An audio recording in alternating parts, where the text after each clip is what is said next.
Hello guys, we are back again for week 4 of our preview and review show. I am Peter Parker and here we have Jack Sparrow and Harry Potter. So, hi guys! Hello! okay, let's get straight down to business. The first match that we are going to review is Liverpool versus Brighton. So, before the match, everyone was talking about how Liverpool is playing at home and they are going to score a lot of goals, 3 or 4 goals. But it ended up being a 1-0 victory for Liverpool. So, I want to ask the both of y'all, do y'all think Liverpool was not impressive again in this match? And how is the media hyping up Liverpool? Are they overhyping Liverpool in being the title champions? I don't think they are overhyping. They should be title champions due to the signings and the players they have. But what I feel is Liverpool aren't playing the same football they used to play last season. They don't have the quick counter attacking and all that.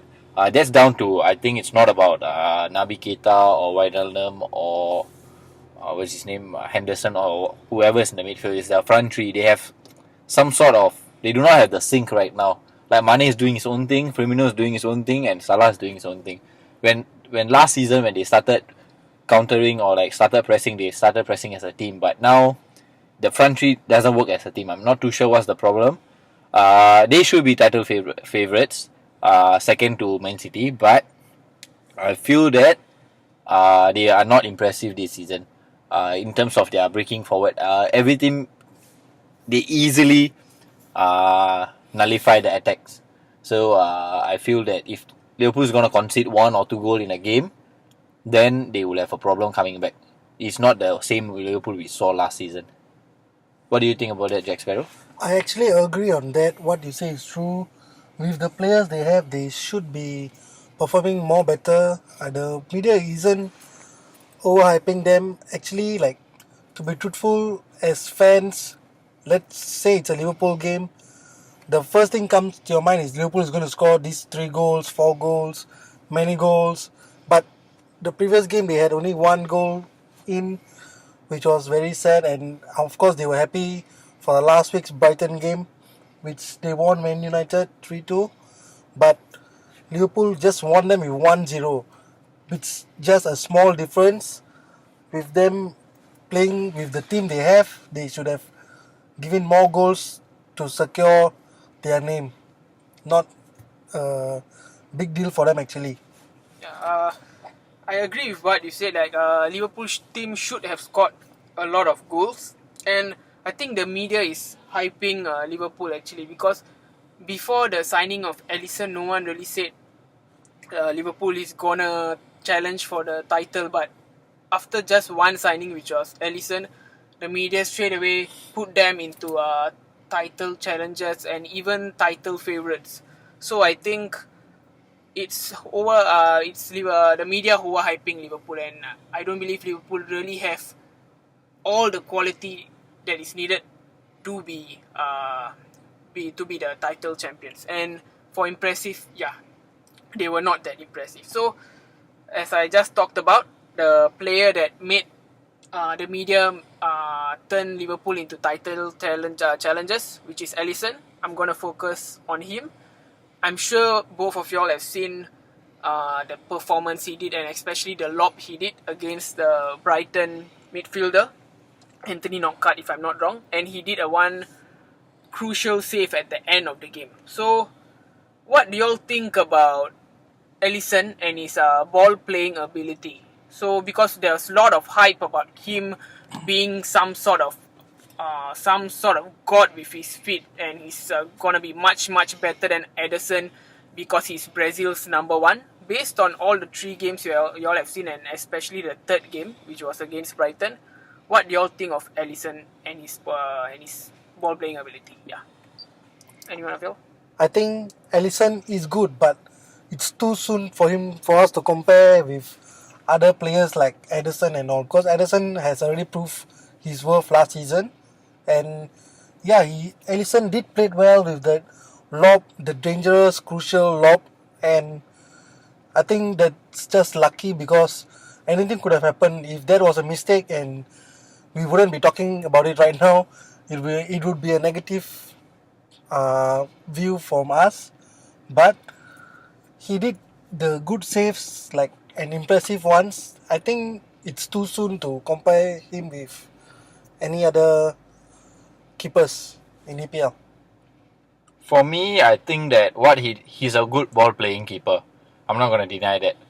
But I feel that Liverpool fans overhype him. All his saves he has made, nothing is excellent, nothing is out of the world. What I personally feel is the Liverpool fans actually had a Carriers, Mignolet, all of them actually set the bar low for a Liverpool keeper. So all the saves are just a routine saves, but I'm not too sure why they are saying that the save is this and the save is that. But any keeper should be saving that free kick or that. Okay, what he did with the lobbing over the midfielder and all that was great. Nobody is gonna deny that. But what if that didn't work out? Like the second time when he tried to do that, and when Brighton pressed them, he nearly he was sloppy with his playing. So what I feel that as a keeper, you should just be a keeper. You shouldn't be trying to do anything else. Okay, that was under pressure and you tried to do all that, but you could have just simply cleared the ball away. So he's a good ball playing keeper, but for me, a keeper should be saving the ball, kicking the ball up, should be doing saves, and taking a good goal kick. That's all what I think as a keeper you should be. But if Klopp style or Pep style is different, then so be it. But if he's gonna make a mistake, then he's gonna get the same treatment. He should get the same treatment as Karius got. I totally agree with Harry Potter. I think quite a number of Liverpool fans are actually overhyping Alisson's ball playing ability and his saves, because the saves that he made was routine saves. It was not some spectacular saves. And people were talking so much about his lob, but in that match, 2 times he nearly lost the ball when Glenn Murray pressed him. Imagine if it was Karius, every Liverpool fan would have scolded him or would have abused him.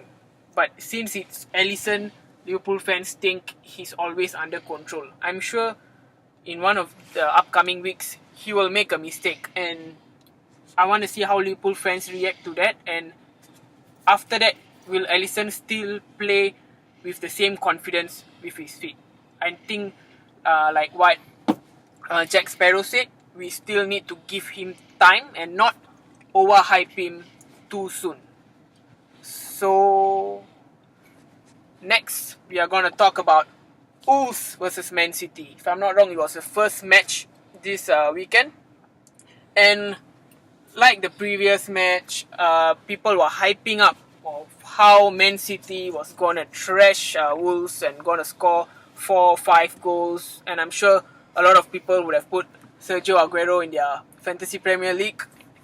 But it ended up being a 1-1 draw. So, the question to y'all, the way Wolves played, which was pressing, not really park the bus, they give a good game. They pressed Man City and really made Man City players feel uncomfortable.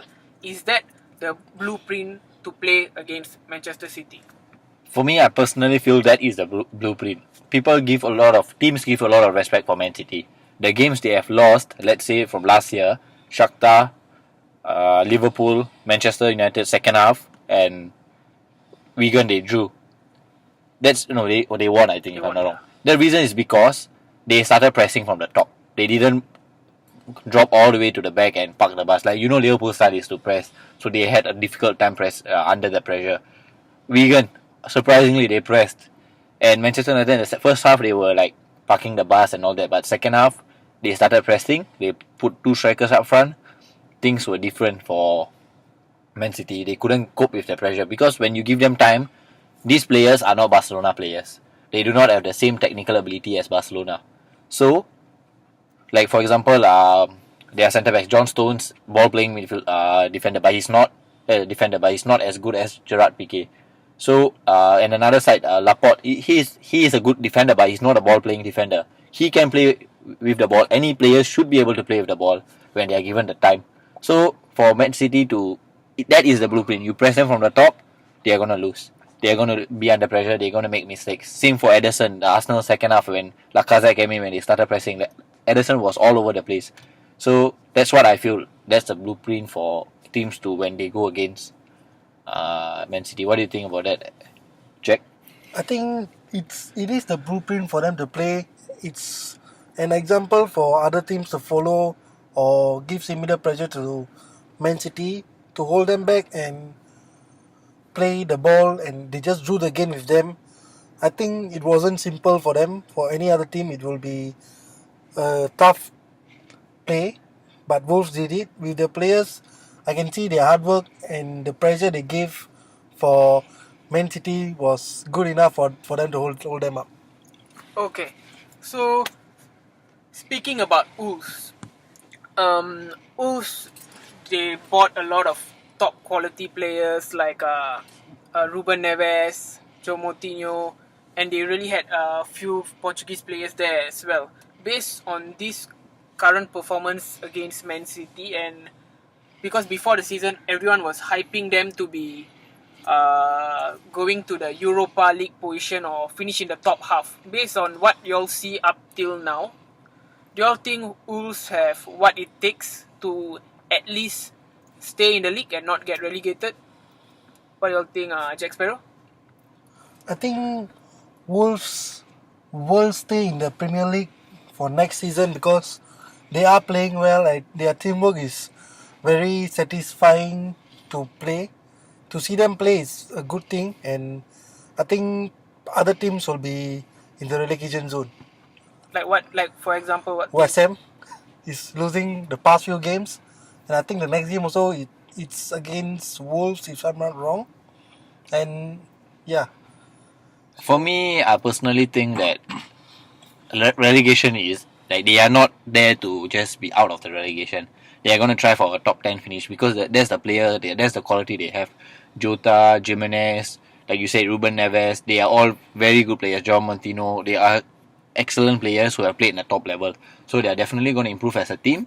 And what I personally feel, top 10, even in the top half, is I feel that's going to be their target at the start of the season. I mean, they are going to play it down. They're going to say they're going to be they are just fighting to stay in the season. But out of the 3 performances they had, 3 were good performances. So I personally feel they should be in the top half, if not pushing for the Europa League spot. Okay, I agree with you. I think they have enough quality to not be in the relegation zone and to at least fight with teams like Everton, Leicester to get into the Europa League positions. And finally, for this match, I'm going to talk about one of the key players for last season for Man City, Leroy Sané. If I'm not wrong, he won the Young Player of the Year for the previous season, and so many experts were saying that he's gonna be the next big thing. But this season, ever since he was not picked for the Germany's squad, Pep, in my opinion, didn't really fancy him after that. And the past few matches, he's not being picked, even though he had a full preseason. And based on how I saw Sané played in this season, based on a few minutes, few substitute appearances, he looked like he's low on confidence. So, do you all think Pep Guardiola is spoiling a huge talent like Leroy Sané, Harry Potter? I think he's spoiling. He's not even considering Leroy Sané in the position. He's like right now it's gonna be Gabriel Jesus or Sterling or Riyad Mahrez or Bernardo Silva. So my question is, we all know that Sané is a very good player, but what I'm trying to say right now is we all know Martial is also a very good player. So when Mourinho doesn't play Martial in the first game of the season, he got all the shootings from all the media, the fans and all that. But when Pep doesn't play Leroy Sané, but he puts in a new signing like Riyad Mahrez, who's like 26, 27 years old, why isn't he criticized for that?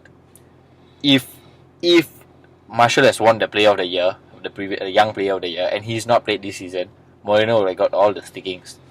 But right now, Leroy Sané is the one who's not playing, and nobody bats an eye. Why?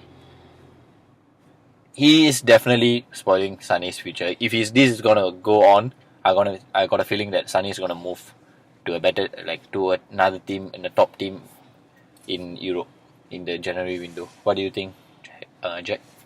I totally agree on your view. It's very true that he's not making use of Sané's talent with the whole season he played last Last Premier season. Premier League, he has been very impressive and he made all the others look good and himself very good. He won the youth player of the year, and I think he is wasting his talent. With new players, he should have his chance in playing too. But Gorilla is not making use of him. He's just making him sit in the bench, or sometimes I think just 5 or 10 minutes he played. It's totally waste of time. So in my opinion, I think the problem or the issue Pep always has is he buys too many world class players because he's scared that one of them would get injured, and if no one gets injured, one of the world class player has to sit on the bench. So in other teams, the managers usually buy squad players, not really world class players for every position. But in Pep Guardiola's point of view, he wants to buy all the world class players because he's, like I said before, he's scared that one of them would get injured. So due to that, there will always be someone who will be not playing that much, and due to that, their career being spoiled. So, for example, when he was at Bayern Munich, Mario Götze, he came in. Pep Guardiola bought him from Dortmund. It weakened the rivals and strengthened their team, strengthened Bayern Munich. But it ended up a very bad move for Mario Götze because Pep Guardiola did not use him. So, for other managers, they would not have bought Mario Götze because they know that their team has all the world class players. But Pep Guardiola just bought Mario Götze just to weaken the rivals and to have another option as a world class player. I think this is what's happening in Man City as well, where he bought Riyad Mahrez and he wants Bernardo Silva to play more, and due to that, Leroy Sané is not getting the chance. And like what Harry Potter said, if he wants to fulfill his potential, he needs to move to a better team, a more prestigious team, maybe like a Bayern Munich or PSG in the January transfer window. Or if I'm not wrong, this current transfer window is not ended for the European teams. Maybe Bayern Munich or PSG can make a last ditch attempt to sign him. So the final match we're going to talk about and we're going to review about is the big match from last week, Manchester United versus Spurs. So let me ask you all straight the main question: how bad was Manchester United defense against Spurs? Harry Potter? I think that Manchester United defense has to be improved, especially the centre backs. Valencia and Luke Shaw played well. Valencia wasn't excellent, but he did what he was supposed to do. Smalling and Jones were not exposed in the first half because I'm not too sure why. Spurs were shit in the first half. But what I feel that if we had that Toby Alderweireld in the team, alongside maybe a Chris Smalling or a Lindelof or even Bailly or even Jones, I think things would have been totally different.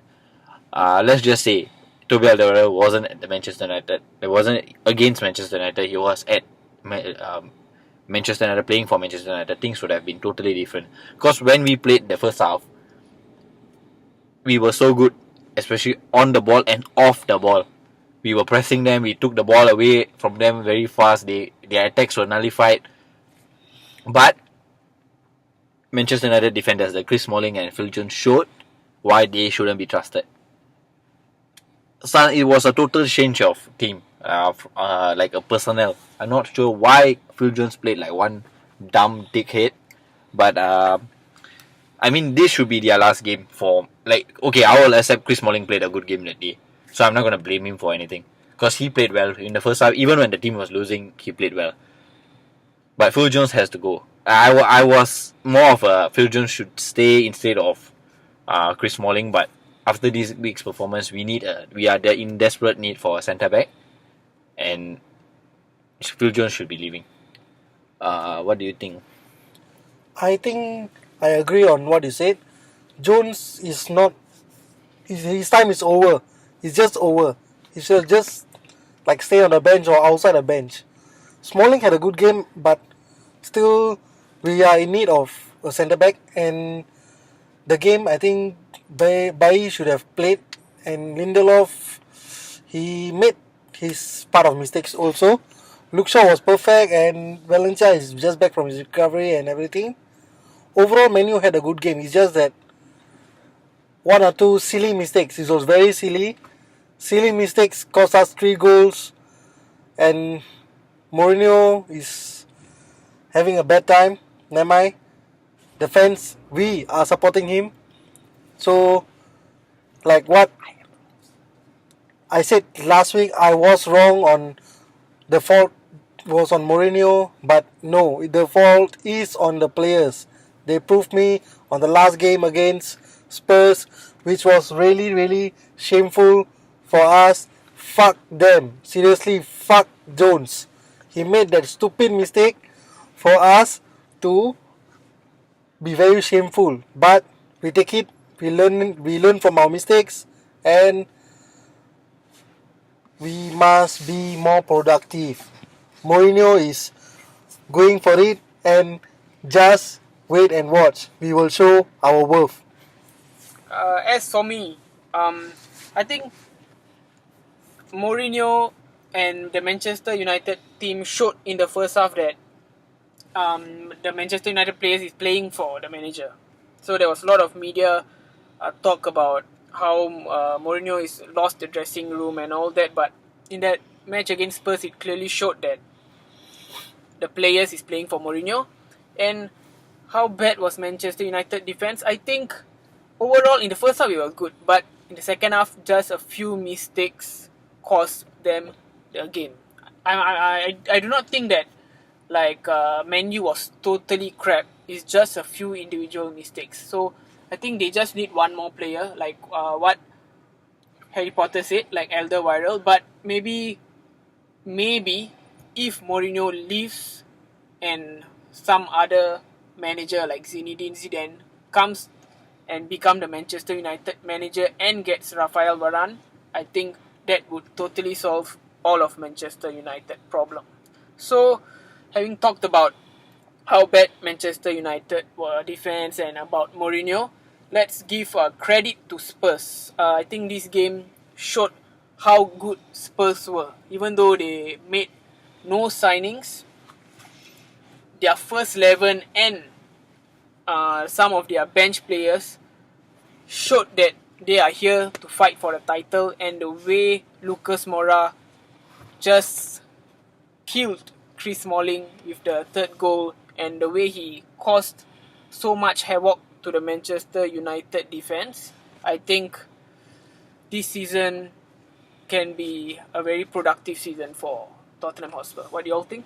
I don't think that Spurs are going to challenge for the title. Not because they are not good or anything like that, but it's just if they have an injury for Lucas Moura or Harry Kane or any of the player in that attacking zone, they don't have a replacement. Okay, I mean they have Son, but they only have one. What if Lucas Moura and Harry Kane gets injured? Then who's going to play? Llorente? It's going to be difficult for Spurs to actually fight for the title without backups, or backups who are good enough. Like for example, they are in the Champions League. They should be having like a backup striker. Like for example, Manchester United, they have Rashford, who will come in and do something for the team. For Man City, okay, let's not talk about Man City. Even for Liverpool, if Salah is injured, they got Shaqiri. If Mane is injured, they still have players who can come in and step up to make the team like a to have, even though it's not won't be the 100% quality, it's going to be like a 75, 80. But for Spurs, they do not have that kind of backup, in my opinion. So they are not going to challenge for the title anytime like this next 2 seasons. But they are well on course to it. Yeah, my view will be Spurs can fight for the title, but for now, I think they are just going to perform as how they will always do. They are going to be strong, and the manager is good for them to organize well. And Lucas Moura, yes, he scored 2 goals and all, but it's not going to be every game. I think it's just 1 or 2 games wonder. But with no backup plan, like what Potter said, it's going to be very difficult for them when the other competition starts, like Champions League, FA Cup and all. It's going to be very tough for them to be here and there, both. The players, once they are injured, they are gone. Okay, so that's the weekly roundup. Next up, we are going to talk about the upcoming fixtures, and I'm going to ask all of them their predictions for the upcoming matches. So, the first match will be Leicester at home against Liverpool. As for me, I think it would be a 2-0 victory for Liverpool. What do you all think? I think it's going to be a 1-0 victory again for Liverpool. Because Liverpool aren't impressive in their attack. I think it's going to be a 1-1 draw. So you think Liverpool will concede the first goal? I think got chance for them to concede the first goal, and after that Leicester is going to park the bus and they're going to get a lucky goal in. Okay, so the next game is Brighton at home against Fulham. I think it will be a high scoring game with Brighton winning 3-2. Yes, I agree. I think Brighton will go for it. I think 2-1. I think it's going to be a draw. I think it's going to be 1-1.